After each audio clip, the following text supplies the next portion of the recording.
To them. Good to see fans back in the stadiums for the netball. It is a fantastic sight, Tony. Thanks so much. No worries. Let's bring in the Federal Treasurer, Josh Frydenberg. Now, Treasurer, good morning. Let's start with the flood situation. What help is the federal government offering flood-affected people in southeast Queensland and now northern New South Wales?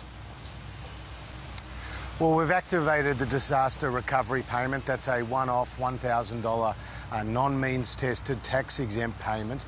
We've also got the disaster recovery allowance, which is up to a 13-week payment for people who are unable to get to work. And then, of course, we've got broader disaster recovery arrangements that we have put in place for previous natural disasters, including the floods in Queensland back in 2019, in partnership with the state government. Now, of course, our Defence Force is ready to go as well, and they've already been of assistance with Taipan helicopters helping to save people in Queensland from these rising floodwaters. But clearly, this is a very concerning situation, quite a distressing one, Michael. Lives have already been lost. My condolences go to those families, and of course a very big thank you to our emergency service personnel who are doing such an amazing job on our behalf, helping those people in need. Talking about the help, which will be welcomed by everybody, it could take some time, couldn't it? We're showing our viewers some live pictures from Brisbane. This clean-up could take weeks, if not months. Well, there are 17 local government areas that we're already working with and offering assistance with the clean-up, because we've done that before and we'll do that again.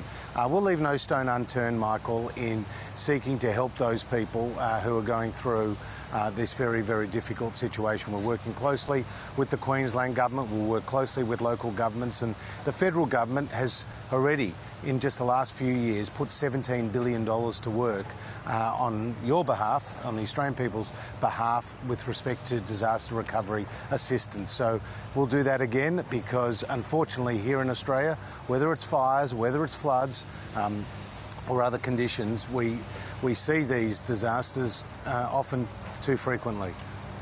And why is that, do you think? Well, there's a number of factors. I think forever it's been thus, to be honest. But obviously, you know, this is a very concerning situation, and that's why we're standing at the ready to help these communities.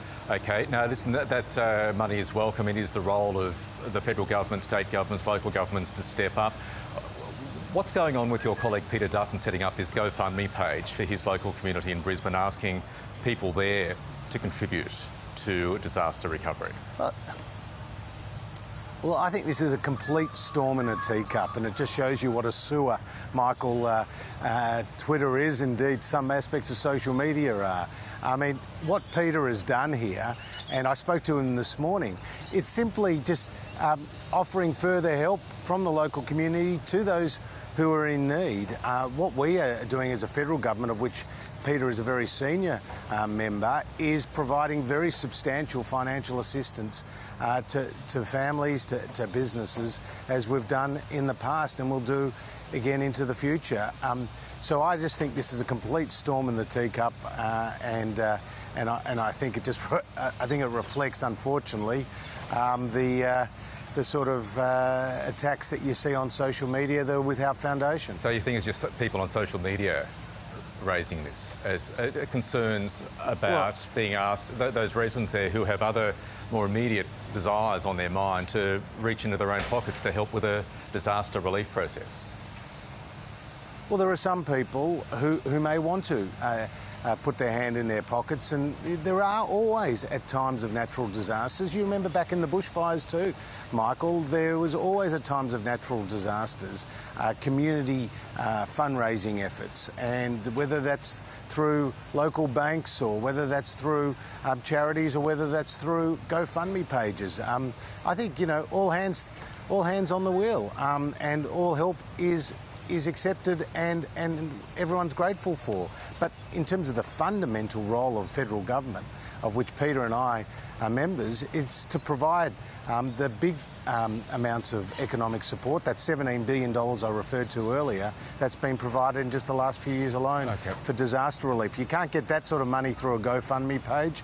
Neither Peter or I would ever say you could. Hey, just about out of time, I want to ask you about Ukraine. The federal government is going to offer money to NATO to help provide weapons for the Ukrainians. Two questions. How much money and what sort of weapons will Australia fund? Well, you would have seen from the Prime Minister's comments yesterday, we're still working out the details of that actual support that we will provide to Ukraine in terms of the lethal equipment, and we've also made public already, the non-lethal support. So we need to work in partnership with the United Kingdom, with the United States, as to the exact nature of that support. But we've already sanctioned over 350 individuals, including Vladimir Putin himself, putting in place travel bans, sanctioning Russian banks, and we'll work together with our partners to take further actions as required. And overnight, Michael, I spoke to my US counterpart, Treasury Secretary Janet Yellen, and we agreed to continue to work closely in turning the screws on Vladimir Putin and his cronies. Treasurer, appreciate your time this morning. Thank you. Thanks, Michael.